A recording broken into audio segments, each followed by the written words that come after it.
Welcome to LOA Today. I'm Walt Thiessen. With me today is abundance teacher and money coach, Jody Lynn Craven. This is your daily dose of happy. We are so happy you decided to join us today. Okay, Jody Lynn. So our guest today, Matt Johnson, is a hypnotist with PTSD. Oh, wait a minute. I said that in the wrong order, didn't I? It's the other way around. He had PTSD. He became a hypnotist in order to deal with the PTSD. We're going to learn more about that today. But Matt is contacting us from sunny California. How are you doing today, Matt? I'm loving life. How are you? Doing very well, very well. And staying in away from the cold weather. We're in the warmth today. That's the smart thing for us to do. And a good day to talk about things such as mental health issues and hypnotism and so forth. Hypnotism is actually something that I find to be quite fascinating. And I know other people are as well, because a lot of people have had very positive results very quickly, relatively quickly, from hypnotism, far more quickly than many other modalities. Not that there aren't any other modalities that are good. There are many that are very good. But there's something about hypnotism, because it gets right to the subconscious. It just really takes, it doesn't take very long before stuff happens. Why is that? Is it because of that? What happens is most of us are familiar with the fact you have a conscious mind and a subconscious mind, right? But we assume the conscious mind is the one that's large and in charge. In reality, your subconscious is thousands of times more powerful than the conscious mind. It controls everything. And a lot more engaged too. Yeah. It controls everything in your body. You don't have to think about your breathing, heartbeat, body temperature, how much insulin you craft or meal. Also, by your 30th birthday, up to 95% of all your day-to-day behaviors. The example I like to give for that is driving a car. If you think back to the first time you ever drove a car, your hands were 10 and 2 on the steering wheel. You're super focused on not hitting anything. Fast forward a few years, and you had coffee in one hand, cell phone in the other. You know what I mean? I'm kidding. Please don't do that. But we don't recommend that, by the way. Yeah. But how did something that took so much attention become so automatic, right? It's because your subconscious learned how to do it. Most of us have had the experience of driving and realizing we haven't even been paying attention. How did we not crash? Because your subconscious took over. Very cool process for driving, but bad things can happen when we teach it, things that we don't want, bad habits, limiting beliefs, negative emotions, things like that. That's when hypnosis, NLP are really, the tools to go in and rewrite those programs. Subconscious, just like a computer, it doesn't think, it just executes on whatever program is in there. And when you get, when you want to change those, again, those are the ultimate tools for doing that. Yeah, that makes total sense. And let's be perfectly honest, it's not like we don't spend a whole lot of time programming that subconscious mind, because we do. And almost invariably, most of us do it programming the wrong thing, the thing that's going to work against the exact thing that we're looking for, whatever that thing might be. Why are we so consistent about that? I don't know. It's happening every minute of every day. You're always getting new data. For most people, human beings go what's called through the imprinting phase. It's ages 0 to 7 roughly. But what happens is your brain is taking in huge amounts of data, but you haven't developed what's called your critical faculty yet, which means you can't judge anything that's come in. And so you absorb the programming of the people and the environment around you, and before you really had a say in what got put there. And so, a lot of times those early programs are, they'll resurface in weird ways, later in life. And that's when people can really struggle, because, our culture, I'm a big believer, every form of therapy has its place, but if you've got something subconscious, you need the right tools to go in and really, to deal with that. Most approaches don't really take that into account. Most approaches are aimed at the conscious mind, which again, if you're trying to change something with, 5% of your brain, then, you're going to be there a while. You can do it, but it's not easy. Yeah. Oh, yeah. And actually, I've done, Jody Lynn has done. I know that we can make progress that way. So it's always encouraging to know that we can do that. The part of what I was referring to is how, even with our conscious minds, we're focused on the stuff that we don't want. I mean, there are a lot of different ways we can undo stuff because we set ourselves up in a lot of different ways. Yeah. Neurons that fire together wire together. So if you've got a habit that's burned, your brain has physically rewired itself to make that mental pattern, that, habit of thought, whatever that is, easier to have. And so the more you do it, the more you're going to do it. And so it's, one of my favorite parts of my job is we get in and actually rewire that stuff. And, I'll exaggerate it for the camera, but there comes a point where I can see people just, the head will kind of shake, and that is their neurology physically rewiring. It's, I'm a geek on this stuff. It is so cool to watch. Now, you got to tell us the story about how you got into all this geeky stuff. Okay. Because like I mentioned earlier, I kind of alluded to the fact you had a PTSD thing, but I didn't tell any of the story. So you got to tell us the story. Years ago, I got a severe brain injury. I was out hiking tide pools with my kids, and I slipped and landed the back of my head on a slab of solid rock. I hit so hard, my brain rebounded, hit the top of my skull, and I twisted the part here above my eyes. It damaged my optic nerve. I have no words to describe the pain I was in. If you've ever been zapped by electricity and felt that intense, like pins and needles type feeling, that's what was going on in my head. I actually know a little bit. I didn't experience the level of injury you experienced, but I am very tall. I'm 6'8" tall. One of my first jobs was working in a bank, and I literally walked into the bank vault one day, hit it with my head, went down to the ground. I mean, it's painful. It's really painful. Fortunately, I was not seriously injured, but still. Okay. Yeah, brain injury is there until you've had one. That's really hard to describe because there's no injury. I've had all kinds of sports injuries. I've never had anything like a brain injury. But for the first few years, I was so sensitive to light and sound, I couldn't even be in a room with the lights on. It's just too painful. I had a room I nicknamed my dungeon. I had black hefty bags taped up over the windows. Spent a lot of time there, and self-imposed solitary confinement. But I started out with the medical route. I have 4 different neurologists.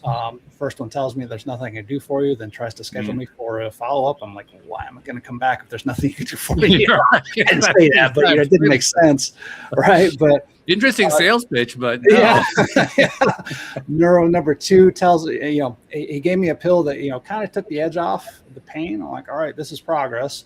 Can you give me something to help me sleep? Because I was going through these just brutal downward spirals where the pain made it harder to sleep, which made the pain worse, and just it was not fun. And he didn't want to give me the regular stuff just due to my condition. And so, he said, there's nothing I can do for you. And so on to neuro number 3. Right away, she says, oh, yeah, let me give you amitriptyline. And it worked. I started getting a nice, consistent 7 hours a night, which was huge for me at the time. Beyond grateful to all my doctors. I would not be where I am without them. The only reason I tell that story is how many people would have stopped at that first one.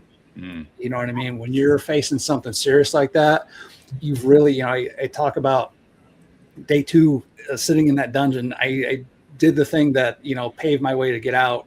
I made a decision. The word decision comes from the Latin root de, which means from, and cadere, which means to cut. When you make a true decision, you cut off any other possibility. I had no clue how I was going to do it. I just knew I wasn't going to stop. And so, when dealing with, the doctors and everyone else, it was, it went from, I'm, all right, this guy's got the lab coat, the piece of paper on the wall. He's, professional. And, he says there's nothing he can do for me. This is, I'm just out of luck, versus, all right, you don't have my answer. Who does? You know what I mean? That in my opinion is the difference between people who, I do quote unquote miracles, healing and things like that. It's just, you've got to take the reins. You got to, take charge of it. Definitely listen to what your doctor tells you, but if he doesn't have your answer, find one that does. Yeah. One of the things I like to advocate is taking responsibility for your own physical health, mental health. Yeah. All of it, instead of just blindly trusting whatever a doctor tells you. Yeah, and they're all human. Like, yes, we're all human. They're human. They're going to know different things depending on what they've been through in their life. And I like that approach because they don't all act the exact same or recommend the same things. Right. So one says it over doesn't mean it's necessarily over. Yeah. If you think about it, kids growing up are told, you should be a doctor, and that may not be the right career path for them. They go through medical school and, they get their degree, and, I'm not, speaking ill of them, but I, contrast that with somebody who is like really into it, geeks out on it. You know what I mean? That's going to be a way better, troubleshooter as far as that's true for any career path. I don't care what. The career path is. Agree. Yeah. I mean, if you love it, then you're going to be in it and, absorbing everything you can versus, all right, I got my piece of paper. Now I'm set for life. It's 2 totally different approaches, but about a year and a half into it, I finally figured out, medical science was not going to be able to heal me. I'd read every study there was on TBIs. If anyone, listening to this has a brain injury, definitely look me up. I have a 3-page document of everything that I tried, everything from amino acids to hyperbaric oxygen. I can definitely help you. I give that out no charge. But why do you think though that because I know we already have the lay of the land here. You ultimately went to hypnotherapy and made some progress there. But why do you think that made a difference with a brain injury? That's the curious part. I'll get to that in just a second. Okay. When I realized, medical science wasn't going to be able to heal me, I started looking out for, what else is out there. And, I was a complete skeptic, but I started getting into energy medicine and things like that. Now, lucky for me, I live in California, so I had a lot to choose from. There's a ton of it. Oh, yeah. One of the first things I tried was called Reiki. And I go in, and the best description I can give is she took I told you I had those pins and needles in my head. She kind of made them fly in formation, if that makes sense. Yeah, I'm Reiki 1 and 2 trained. So okay, cool, same. But I just said, whoa, I have no idea what you're doing, but please don't stop. And so, yeah, right. Yeah. At the end of the session, I asked her, can you show me how to do that? And so I spent a few days with her, learned Reiki. I went into pranic healing, Qigong, Silva holistic faith healing, anything I could find that, I could feel the difference. I tried to just dive in and get good at it. And I started to turn the tide, did a huge amount of healing over the next couple of years, but I just could not shake that light and sound sensitivity. It's too painful to go out and live my life. So at this point, I'm wondering, do I have permanent damage? And so I found a special type of brain scan. MRIs look at the tissue, which, with a brain injury doesn't really tell you a lot unless you got something like really wrong. I found what's called a SPECT scan, which actually maps the electrical activity in the brain, done by Dr. Daniel Amen. He's famous in brain circles.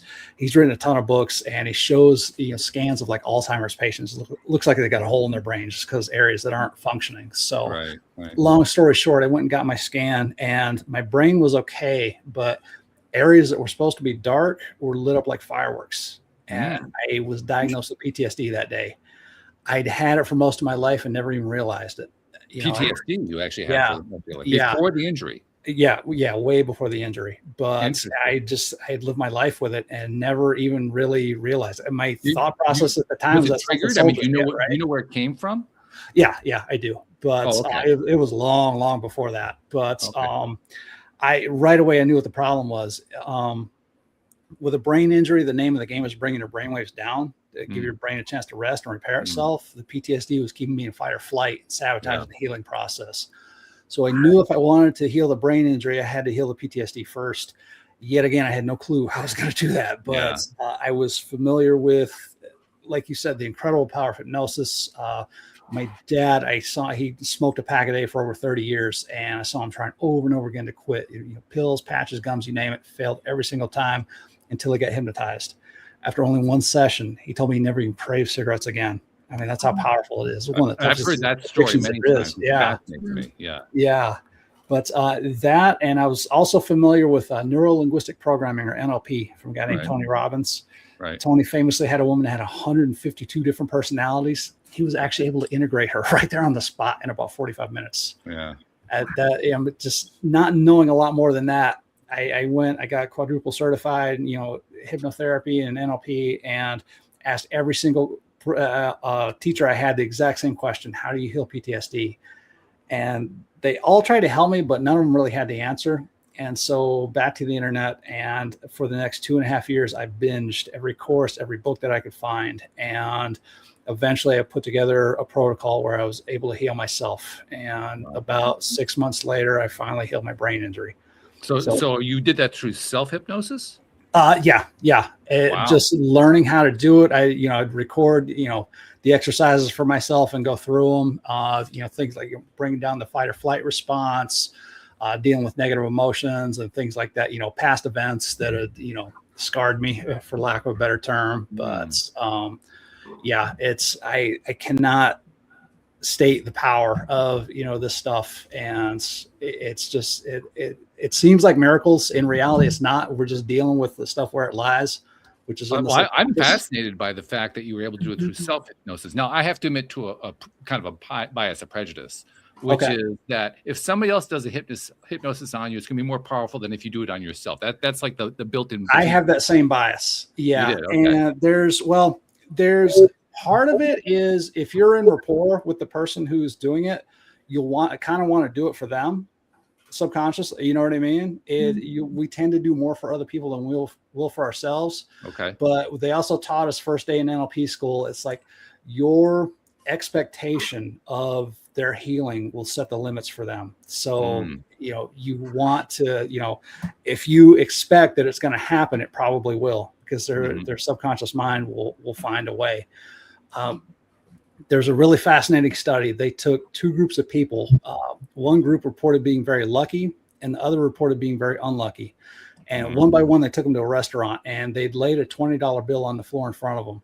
Without exception, all the lucky people spotted the 20. And also without exception, all the unlucky people missed it. Just filtered it right out because of that one belief that unlucky people don't find $20 bills laying around. Right. So that subconscious programming controls what you'll even see. So that's how powerful it is. But, to go back to your question, if I have the expectation that you're going to heal, if something doesn't work, I'm going to try something else and then something until you get that result. You know what I'm saying? And, people tend to, again, I'm long-winded about this. I geek out on a lot. So people have a lot of confidence, when you work with me. I think Jody Lynn likes too. So you're in good space. All right. But we tend to have more confidence in other people, especially when they're confident, than we do in ourselves. And so I think, I don't know if that's the total answer, but I think that definitely plays into it. Makes sense. Yeah, it makes total sense.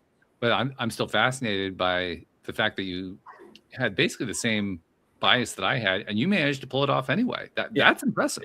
It really is. I studied under, some of the best of the best in both, and I just learned some incredible tools. So that's where my confidence came from. It's, I had the confidence in them that, people have in me now. Right. Yeah. But nevertheless, you also had to have, it's kind of like what you were mentioning before, the limit of the belief of the person who's helping to provide the service is going to impact the person that they're servicing. Yeah. The same thing is going to be true for yourself, I would imagine. The limit of your own belief is going to impact how far you actually go. Somehow, this is what my brain is telling me, somehow you managed to kind of go beyond your belief level, kind of take yourself to a belief level you really didn't have so that you could allow it to work. I knew... starting in that dark dungeon, I knew I needed to keep my mind where it was going.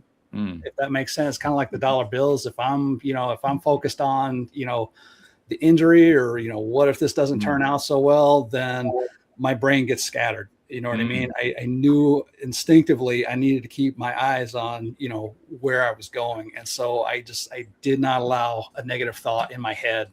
I didn't allow it to stay there.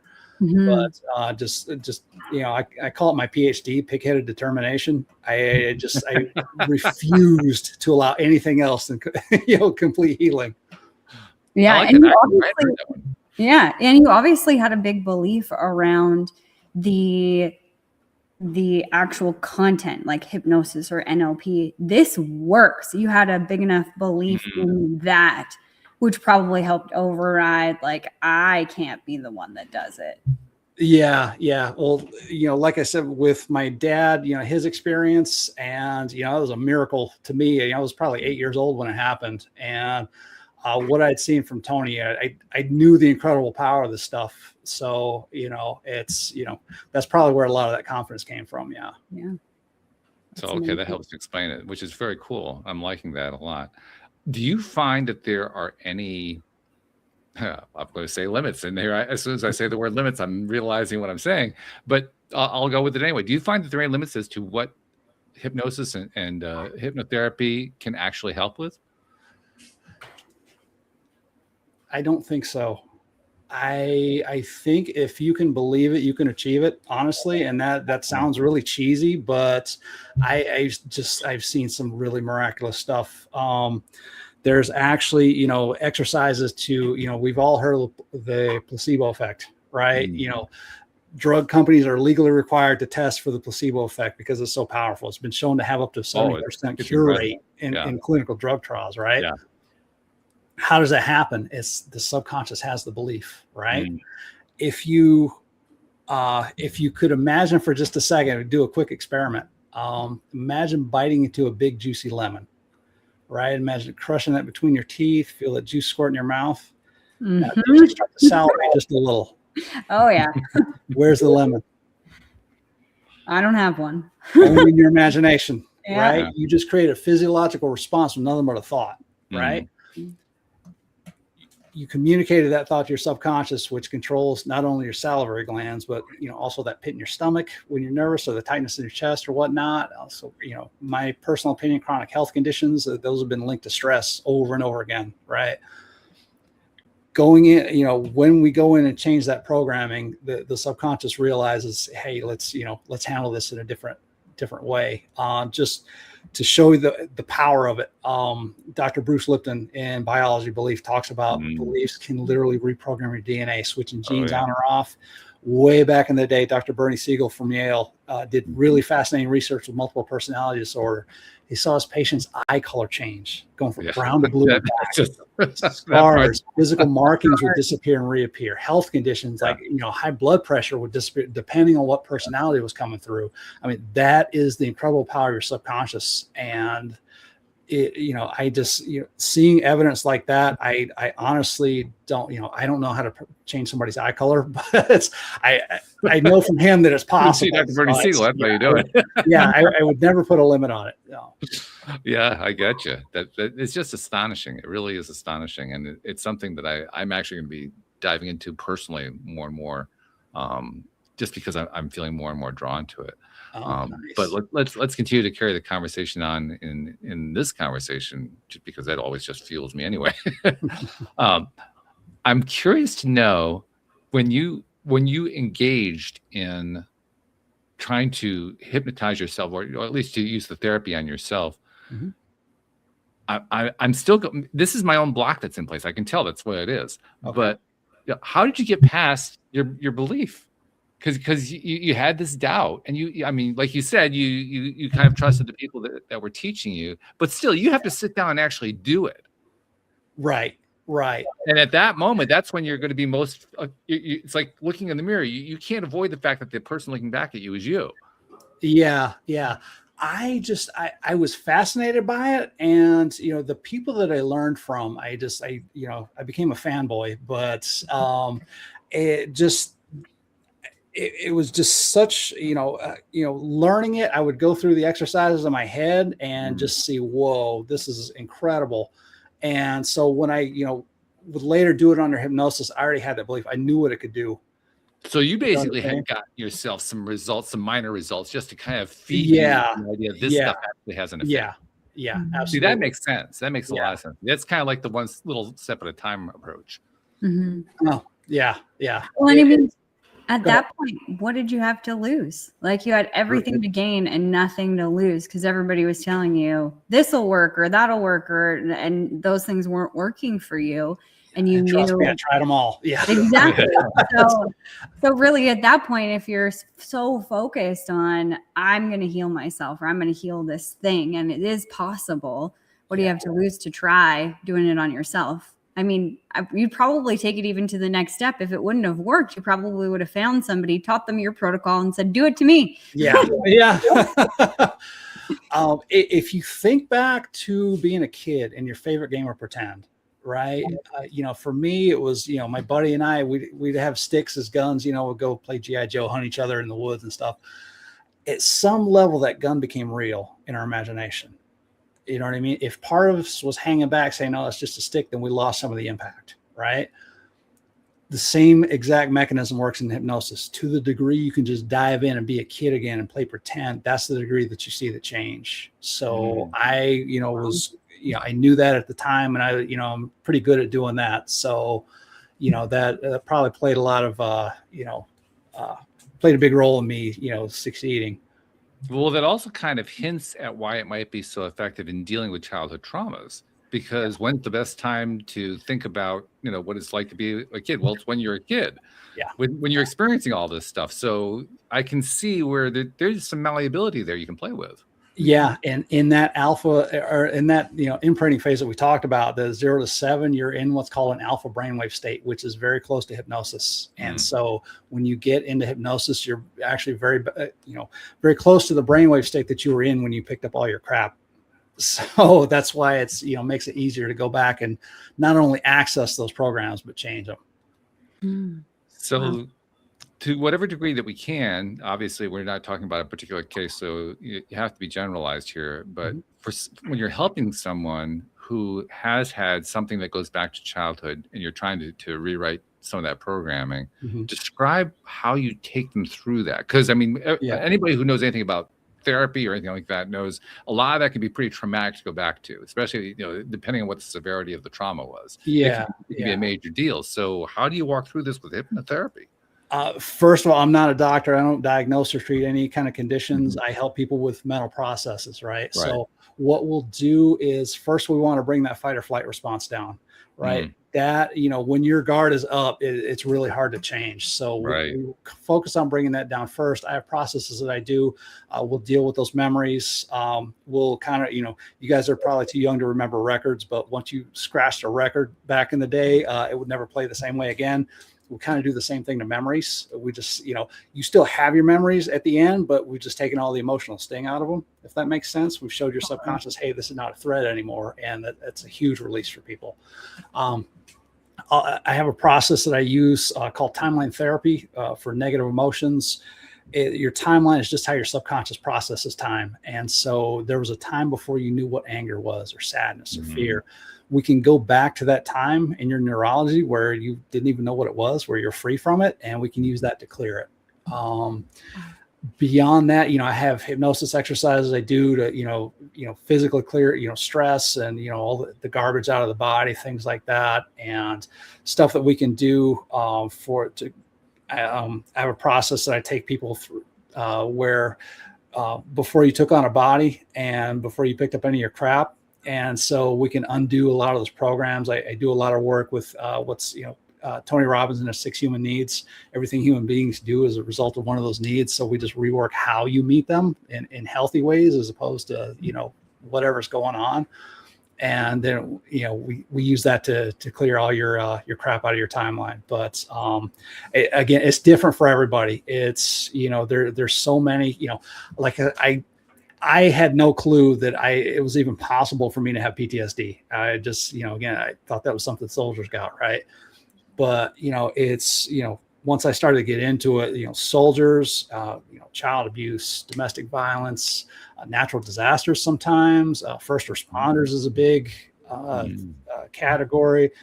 There's so many people who are suffering out there right now. And, it's different. If you were a soldier and you got something on the battlefield, you were an adult for the most part, your personality is pretty much formed. Whereas if you were a little kid and something happened to you, that plays so much into your identity. Kids form those false beliefs about themselves. Mom or dad are fighting. I must have done something wrong is really common, but we come up with those false beliefs and it drives us decades later and we're not even aware of it. It's all, by definition, subconscious. It's under the radar. And so it's a big part of what I do is getting people back in touch with their subconscious and seeing, oh, this is how I'm doing it. No wonder I've had, I just had one a couple of weeks ago.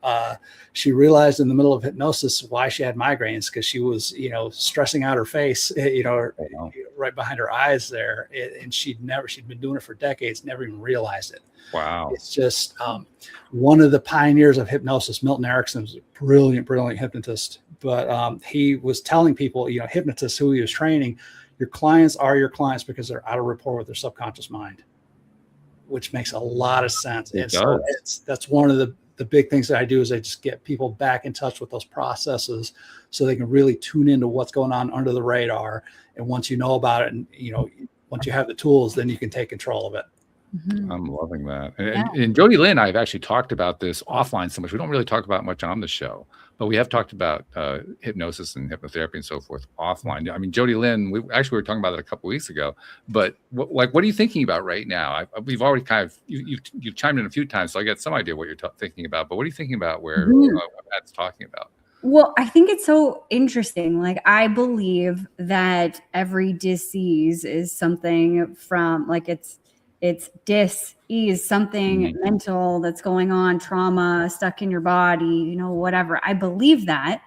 And at the same time, as you were talking about your brain injury, I never would have thought about the brain and that those functions being, you know, captured by your subconscious mind essentially, and then causing problems after brain injury. Like, for me, I was in a car accident 2024 and I had a really bad concussion, so they think I have a traumatic brain injury. I'm going for one of those scans at some point.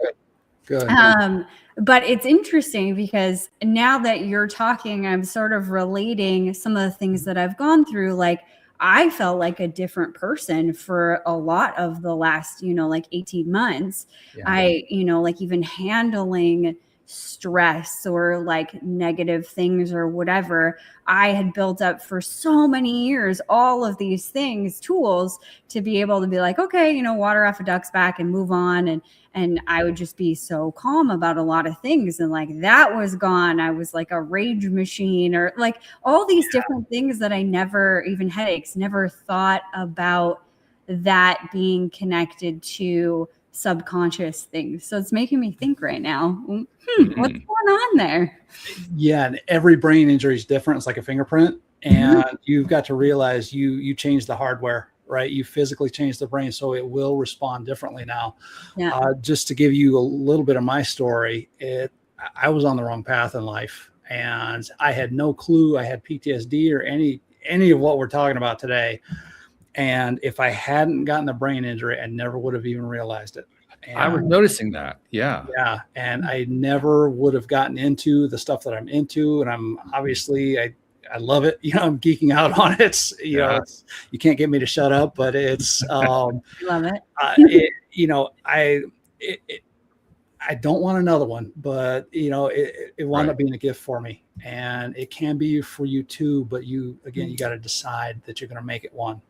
You know what I'm saying? You know, sitting in that dark room, you know, I used to go on these 8-hour meditation marathons, you know, just trying to, you know, do everything I could to heal myself. And when you do something like that, when you go through that much work, it changes you as a person. And so, you know, when you start diving into, you know, subconscious and the right tools and things like that, you can sculpt who you become. You take control of it. That's really fascinating. Yeah, it is. I feel I've learned so much from that point. I never looked at it from like the brain injury side of things, because all these things are just starting to come out now, you know, a year and a half later, that, oh yeah, it's your eyes weren't working or this or that, or like that's the concussion, that's this, you know, nobody tells you.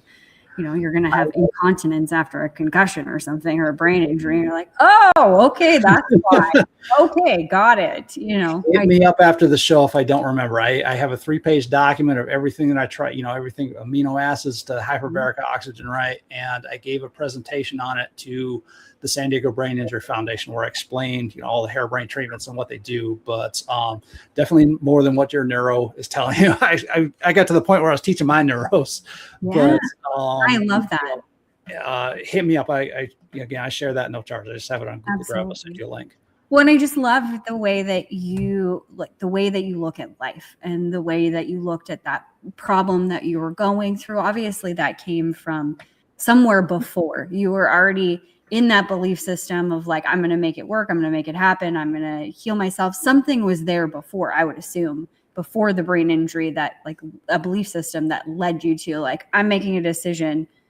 I can do this. And the opposite was. And what happened was, I had, like I said, it was like several years of, you know, basically solitary confinement is what they call in prison, but a lot of soul searching in that time. It's like, oh, how did I wind up here? And I had, again, I severe anxiety, depression, all kinds of stuff that happened to me, or, woe is me type attitude. And I realized I did not have the luxury of being that way anymore. I had to, take control, and if I wanted to make it out of there. And so, that's what I did. And that's, it's where the positivity comes in. It's just that's a standard that I have now. You know what I mean? Mm-hmm. Wow. I can't believe it wasn't there before. I am a very different person now than I was, before that happened. Like I said, it wound up being a huge blessing. I like the guy that I am now a lot better.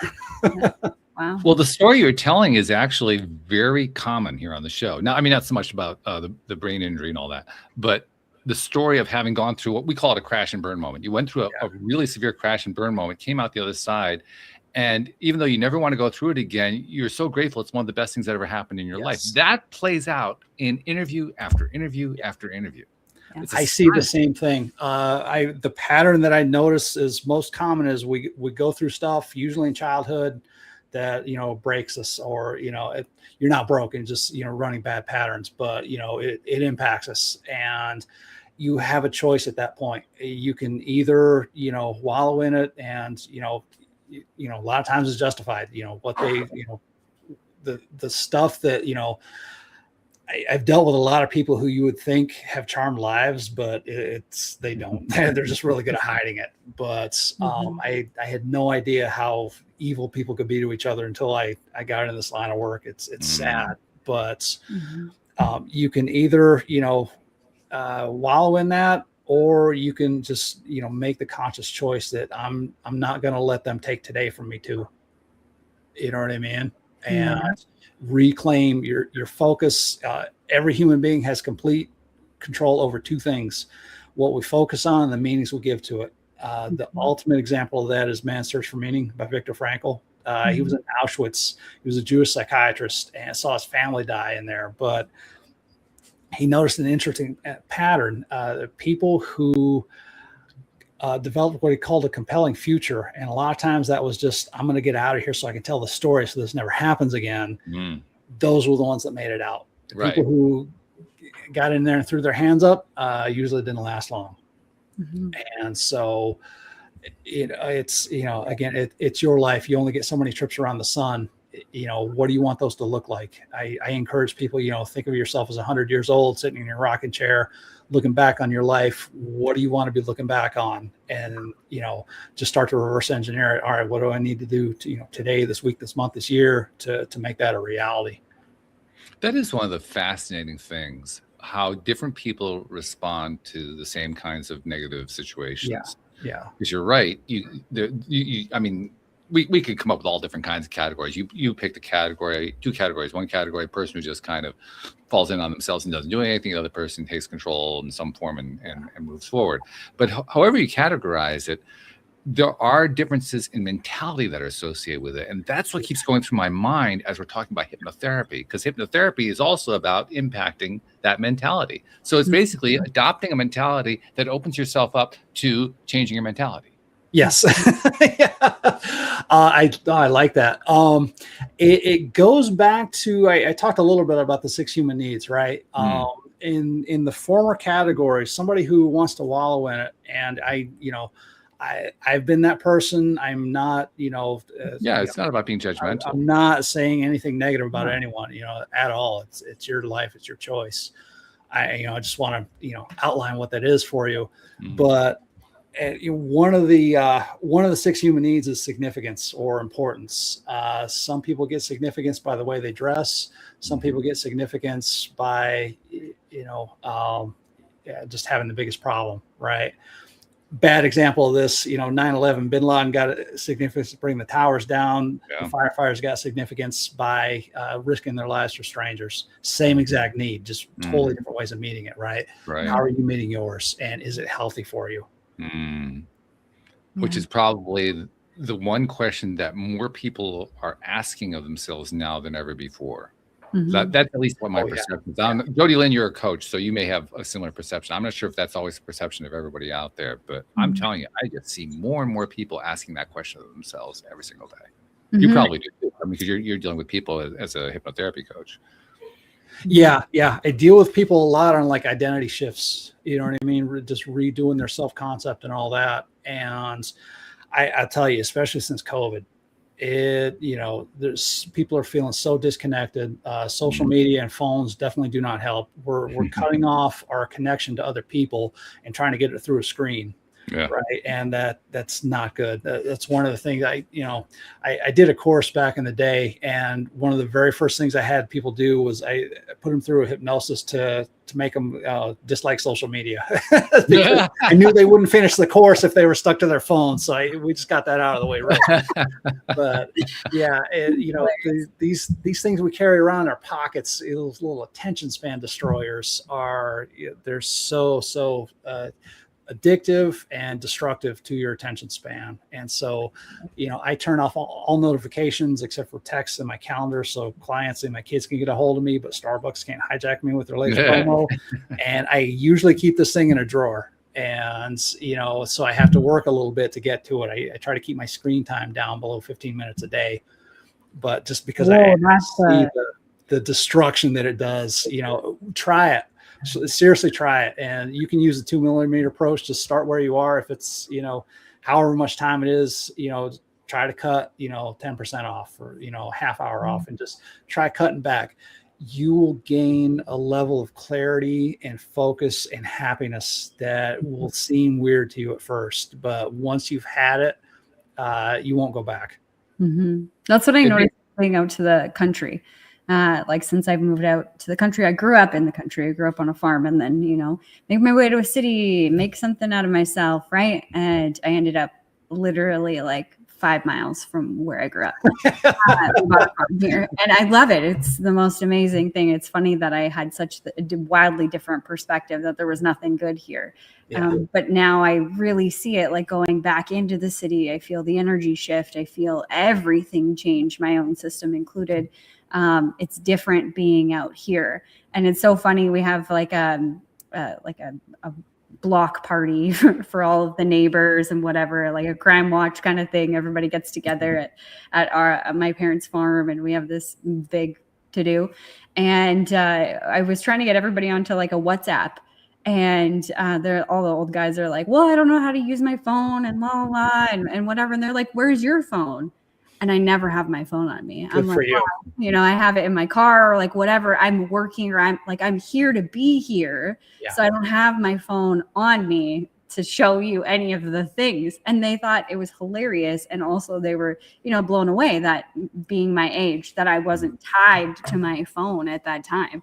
But I understand what you're saying. And there's so much clarity and so much more peace. I'm starting to see a little bit of a backlash to it.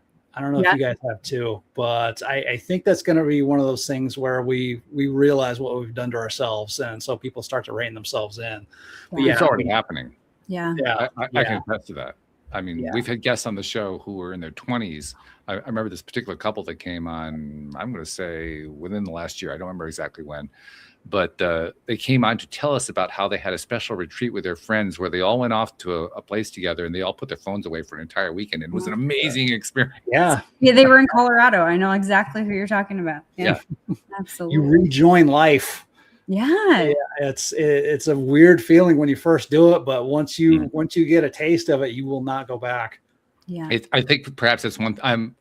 My generation grew up without the phones, so for most of our lives, we didn't have that to deal with. So even though I have the phone, I keep the phone on me all the time. But I'd be amazed if I did 15 minutes of screen time a day. Yeah. I don't think it's even close to that. It's probably closer to 5. Yeah. So for me, but that's because I'm used to not having it. I have the habit built in. For someone who doesn't have that habit built in, I can see that can become a problem. Oh yeah, absolutely. I've probably never got over a couple hours a day on my phone, which for me is way too much. But I have literally been working at my computer, and my hand will just automatically get up and reach my phone. It's like, whoa, all right, this isn't good. That's when I started putting it in the drawer, and I started out putting it across the room. So I had to physically get up to go walk over to it. That's a good way to break the habit. But I've noticed that watching TV, just automatically pick up your phone and I'm scrolling and I'm like, what am I doing? I wanted to watch this show. Dopamine hits. Yeah, just the Zuckerberg and Steve Jobs and those guys have entire armies of nerds who engineer that phone. That's, you know, they're doing 1 million tests a second to see what holds your attention better and optimizing for that. And that's why we are where we are. Well, I think that's also pointing to part of what our society is transitioning on. I mean, you've already made reference to the fact that people are tending to kind of push back against it. I would go a step further. I would say that what humans are learning to do is something that humanity really didn't know how to do before, except for small minorities of people. And that was how to discern what they wanted to give their attention to. Yeah. In fact, I would say this is an entire age of discernment, not just what do I want to give my attention to immediately, but what do I want to give my attention to out in the real world? What do I want to give attention to in my long-term life, my immediate life? What do I want to give my attention to with my family? All of that has shifted because we've been inundated with this huge amounts of data. And so the first time the entire population is having to decide, what am I willing to put up with here? What am I not willing to? And I think it's actually strengthening us. It's kind of like a mini crash and burn kind of situation. You know, we're faced with it. We're dealing with it. And many of us are kind of changing our minds about, okay, here's what I'm willing to let in. Here's what I'm not willing to let in.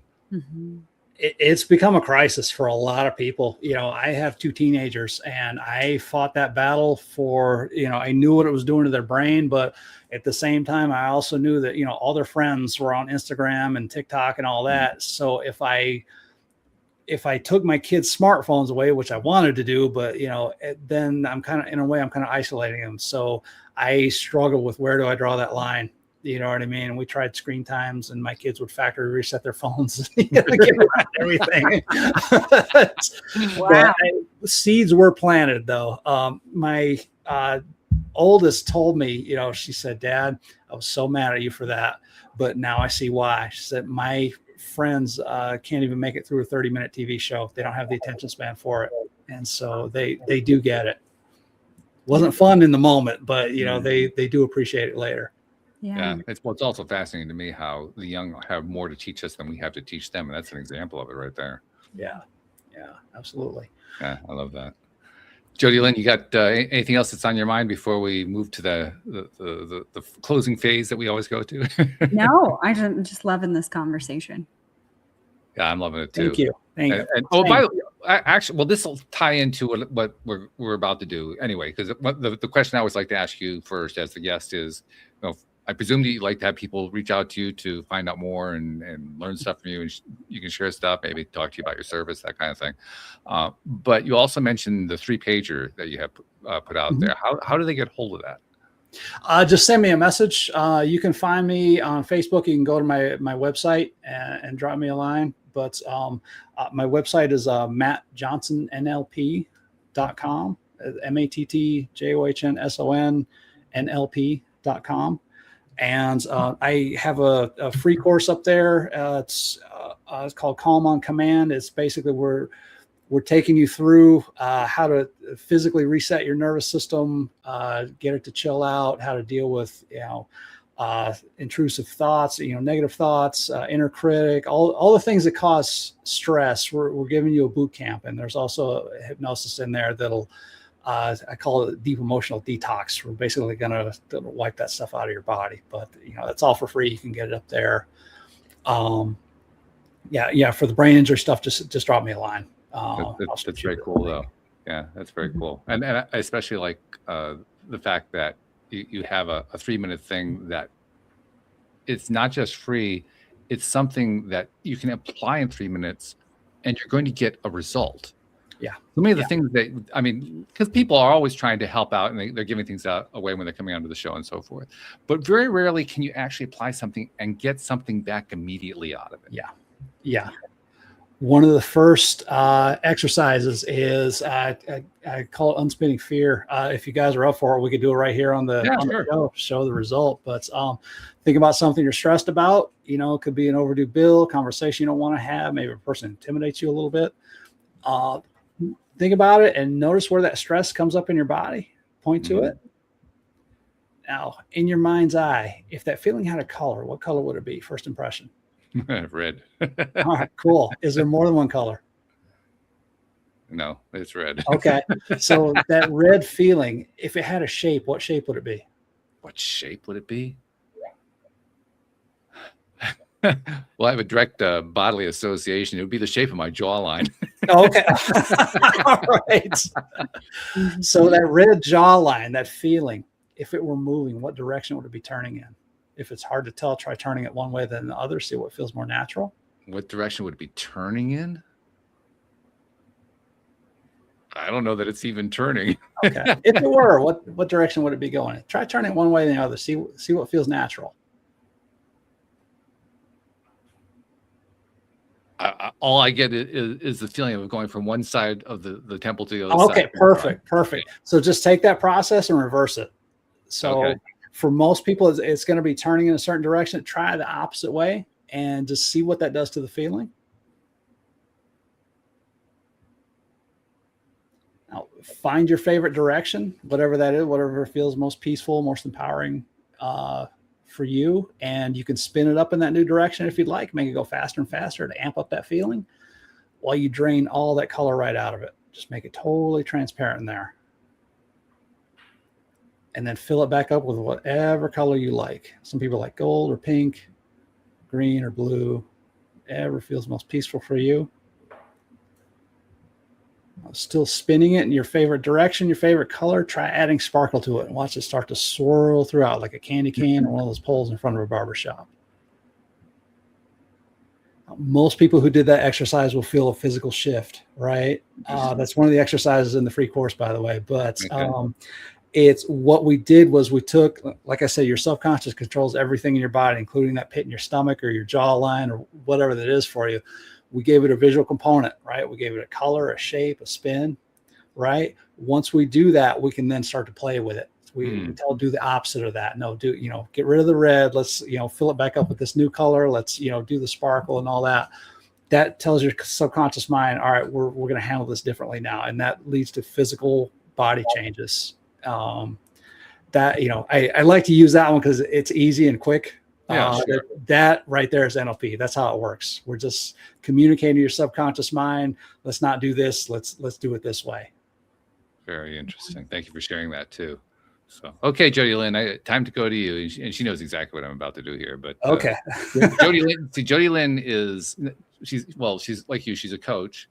She's a money coach, but she coaches people, and she has a tremendously fabulous ability to just tie things together in a way that is just the absolutely optimal, coherent way of tying it together. Oh, and nice. I like to put the pressure on by telling her this. No pressure. Yeah. I enjoy this part so much. But no pressure felt.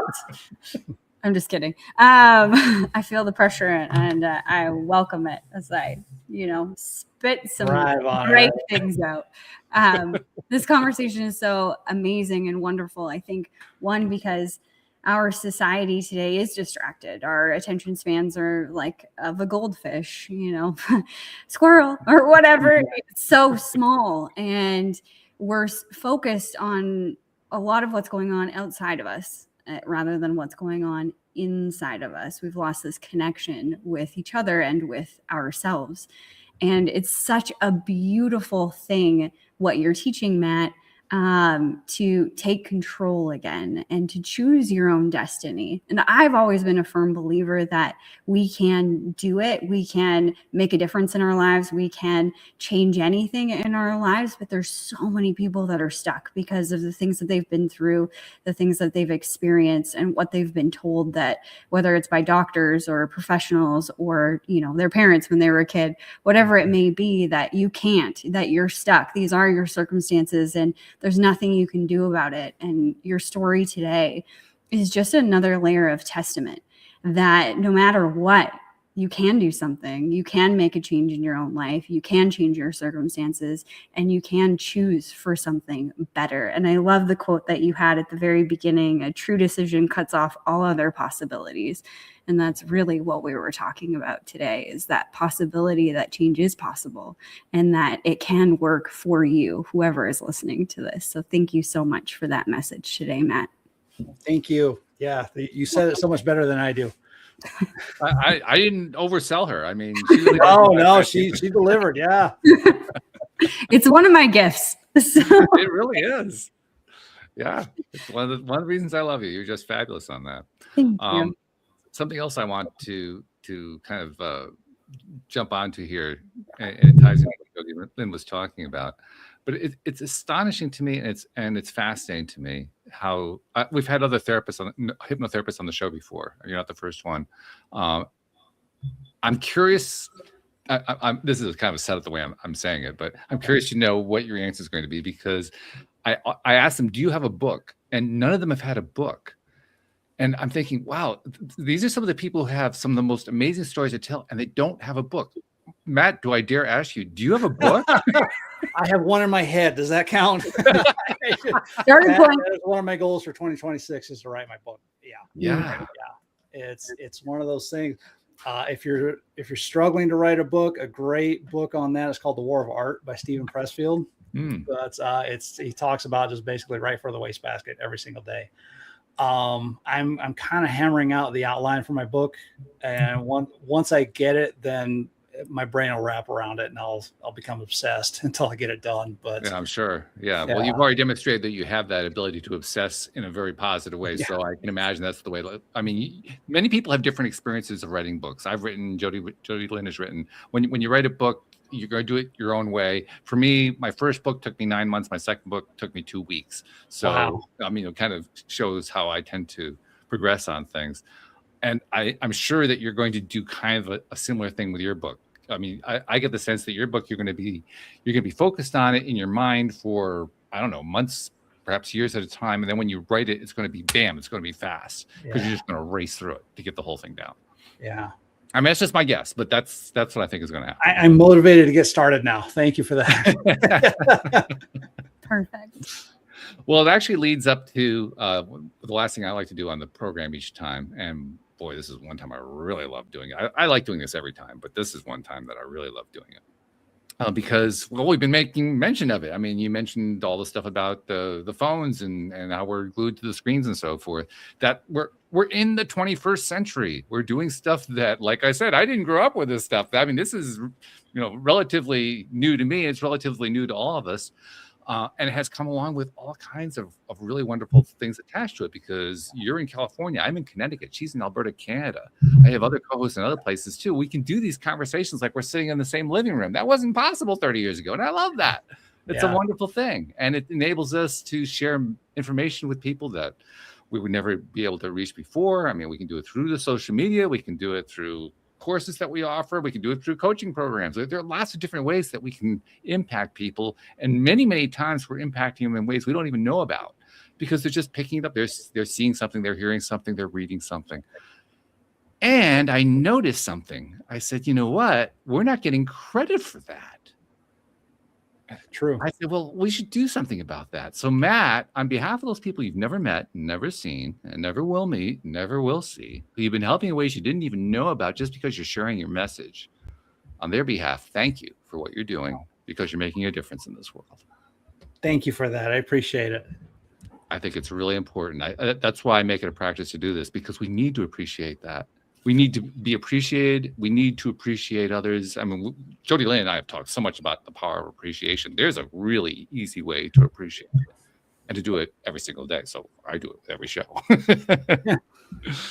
You guys are, law of attraction. I remember the movie The Secret, the guy who crashed his plane, and he didn't even speak. All he could do was blink his eyes. And he told, blink, when, they were doing the letter thing with him. But I remember he told him, I'm going to walk out of here by December. And they're like, no way, you're going to be a vegetable the rest of your life. And he did it. And that story really helped me when I was sitting in that dark dungeon. And so just knowing a story of somebody who's made it, what I went through was nothing compared to what he did, so that it gave me that confidence that, it can be done.